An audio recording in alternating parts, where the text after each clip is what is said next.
Good morning guys, andito na naman tayo sa work area natin. Almost done na to guys. Last Friday ako nag-work dito. Nag-off muna ako ng Saturday and Sunday kasi Saturday may ginagawa akong sasakyan. So dito na naman tayo sa work area natin. So ito guys, isang basement suite to. So nung last Friday ay door trimming na ako. Natapos na yung mga door trimming. Kailangan na lang ng konting pati, yung masilya dun sa mga corner. Tapos yan patapos na yan guys, napag door trim na. Tapos ang gagawin ko ngayon ay yung window na lang, trimming, saka yung covering ng side window. So ito na yung materials ko guys na pang covering na yan. Yan na yung materials na pang covering ko. Yan na yun guys, yung kapang covering ko ng materials. So ito, nag-umpisa na. Halos na-trim na lahat guys nung last Friday. Yan nag-trim na ako. Yan na yun. Yan, nag-trim na ako.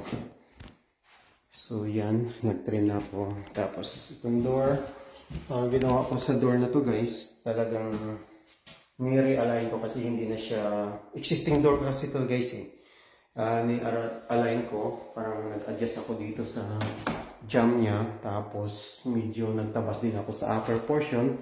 Ito, nagtabas din ako dyan sa upper portion, tsaka ito sa side portion, so nagbawas din ako ng konti. So far, so good na naman. Ito yun, masara na natin ng maayos. So, good na yan guys. Tapos, yan, nakapag-trim na rin ako. Yan, lahat na-trim ko na yan. So, nakapag-baseboard na ako. Lahat. Tapos ito yung closet natin guys. Na-install na rin natin yung closet.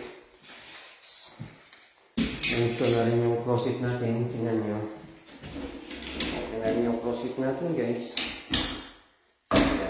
Yan na yung closet natin. So, ang condition nito before ay parang parang door lang din siya. So, ang ginawa natin,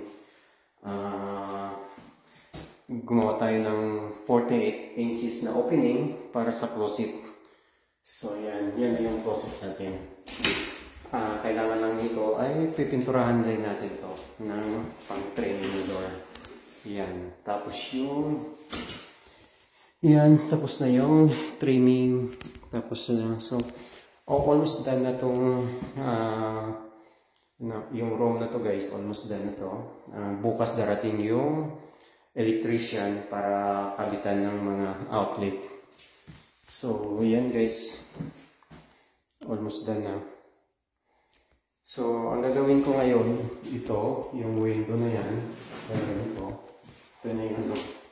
Tapos mag-trim tayo dito. Yan. Ito na yan. Tapos, katapos yan, gagawin natin. Ito, yung isang window. Tsaka ito guys. Tingnan nyo naman guys. Nakikita nyo yan guys. Ayan. Malaki siyang gap. So, sinubukan kong ganyan yung design. Ganyan yung gawin ko. Tapos, lagyan lang ng pati. Yung area na to. Lagyan lang ng pati. Kaso parang pangit tingnan kasi uus dito. So ang gagawin ko, baguhin ko yun yung previous plan ko kasi ang nangyari kasi dito parang pumumbok yung lower yung ano nito, lumubog yung kasi existing post na to guys nung ginawa namin to, existing post na to, wala na kang ginawa ko lang dito yung drywall sa baba. So medyo nag-bent yung middle nito. So gagawa na lang ng remedyo. So parang hindi umubra kasi medyo pangit tingnan yung portion niyan. So ang gagawin ko ay parang mag-cut ako dito ng drywall. Ilulubog ko to ng konti para mahabol yung sa lower portion, para magsalubong lang sila ng parang ang mahalaga magpantay yung ito. So, ilulubog ko tong lower portion para pumasok lang siya doon. So, ganun lang guys. Medyo, siyempre pag mga renovation kasi wala talaga yan sa mga standard, nasa sariling diskarte mo na yon. So, minsan na-try mo yung unang diskarte pero nakita mo na medyo pangit tingnan. So, mag-adjust ka ng second na, ibig sabihin, plan B. So, ganun yung mga renovation guys. Hindi mo talaga ma-standard pero gagawa ng paraan. Tapos ito guys, ito ang previous plant dito kasi ang before nito may takip to. So, ang balak namin, ito kasi naka-expose siya, kwintador ng tubig to.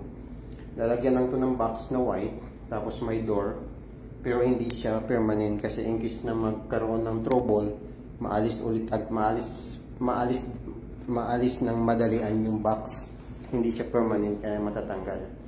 I-screw lang siguro ng konti, tapos pag may trouble, kaya maalis kasi dapat yung mga yabi nila dito, may access sila sa yabi. So, ganun sa lang guys. Another day, another job na naman. That's all guys. Thank you so much.